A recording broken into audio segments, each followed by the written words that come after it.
Hello friends, welcome back to the my new video guys and my YouTube channel. Today friends we are going to talk about guys how can we enable guys find my device setting in your Realme phone. Guys you want to enable find my mobile, so then how can you enable? In this video I will show you how to enable find my mobile and guys how can you use it. So first of all guys open your phone setting, then guys scroll it. Friends you can see guys your password and security settings. So guys tap here to enable your find my mobile. Guys click on your system security setting guys.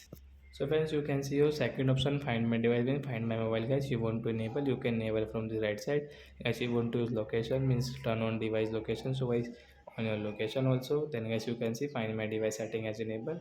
And guys you can see this notification find my device helps you locate this device remotely. If you lose the device, it also helps you keep your data. So if you want to learn about all, so you can learn about more from here. So guys find my device will enable means find my mobile and guys you can use it. So that's it guys, thanks for watching the video friends. We will meet on next video. Bye bye friends, thanks for watching the video.